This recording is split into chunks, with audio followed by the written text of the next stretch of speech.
Isa sa mga pinakamagagandang source ng protein ang beef. Kaya lang eto rin yung isa sa pinakamahal naman. Kaya kapag bumibili kami ng beef, yung giniling yung binibili namin kasi yun naman yung pinakamura. Kaya dito sa video na ito, i-share ko sa inyo yung isang way kung paano ko ginagamit or niluluto ang baka na giniling, syempre. Nakita nyo kanina, di ba, nung na-drop siya, mukha siyang, nakashape siya na burger patty. Kapag kasi bumibili kami ng giniling, usually 2 to 3 kilos yung binibili namin. Tapos, instead na diretso siya sa ref, minumold ko muna para kapag kailangan namin kumain or yung isa lang sa amin ni husband ko yung nagugutom, magde-defrost lang kami ng isa or dalawang piraso. Tapos yung pagkain na yon or yung portion na yon, pwedeng ilagay na lang sa air fryer hanggang sa maluto para meron ng beef patty or kagaya dito sa ginagawa ko ngayon na ginigisa ko siya.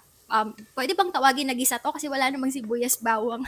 Pero ayan, so hindi ako gumamit ng mantika ha, sariling mantika niya po 'yan. O 'di ba ang dami. Tapos yung seasoning na nilagay ko dito ay cayenne pepper, paprika at saka black pepper. Kung minsan naglalagay ako ng coco aminos kaya lang naubusan na kami. Ito kasi yung mga time na ubos na yung laman ng pantry namin, tapos wala na rin kaming mga gulay sa ref or kung ano-ano pa. Kaya ito lang yung mga ingredients na nailagay ko dito sa pagkain na ito. Ito pala yung kakainin ko for my first meal. Pinipilit ko lang talaga yung sarili ko na na mag 2 meal a day kasi kaya ko talagang mag-fast ng mahaba. Kaya lang, ang nangyayari kasi kapag 1 meal a day, hindi ako nakakakain ng madami. Kaya nagto 2 meal ako palagi. Kaya ako lang din yung kumakain ng 2 meals dito sa bahay. Kaya para sa akin lang talaga siya. Anyway, ayan, masyadong marami yung na-produce na mantika nung beef kaya binawasan ko. Tapos gamit yung same na mantika, magluluto lang ako ng itlog. Tapos yung itlog na yan, hinaluan ko lang yan ng konting mayonnaise tapos konting asin. Tapos ngayon naman, naglalagay ako or pinapatungan ko siya ng cheese. Yan na yung last na cheese na meron sa ref. Kaya inubos ko na rin para malinis na ang aming ref. So, ayan lang, papatong lang natin yan. Kahit na anong klase ng cheese yung meron kayo, okay lang yon. Tapos, yan namang flatbread na ginagamit ko ay yung flatbread yan ni Tito J sa niya, yung sa Shopee niya or dun sa online store niya. Ayan, ayan ang Tito J's Flatitos. Usually, nagpapagawa ko ng flatbread sa sister ko, kaya lang magkalayo kami ngayon. Kaya next time na yung flatbread version niya. Tapos maraming nagre-request kung paano niya daw ginagawa yon. Kaya gagawa ko ng separate video for that. Para naman sa dressing, hindi pala dressing ang tawag dito, sauce. Hindi ko alam. Pero ayan, para dun sa kanyang magiging sauce, naghalo lang ako ng mayonnaise at saka ng hot sauce.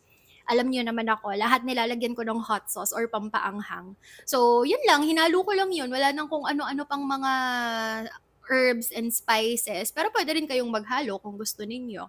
Tapos, i-assemble na lang natin yan ng ganyan. By the way, yung kay Tito J pala na yung flatitos, ganyan, medyo hininaan ko ng sobra. Actually, hininaan ko ng sobra yung heat niya para maging siya, yung para maluto siya ng hindi sunog pero crispy.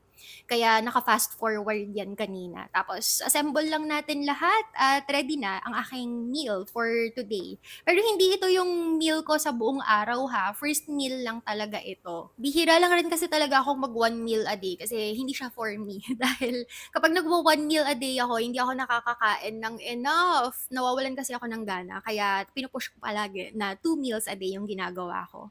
Para sa aking drink naman, eto, iced coffee. Yung nakita nyo na mukhang milk na binuhos ko na kanina, ayan, 'di ba may buo-buo na siya? Kasi ano po 'yan, all-purpose cream na hinaluan ng tubig para magmukha siyang gatas.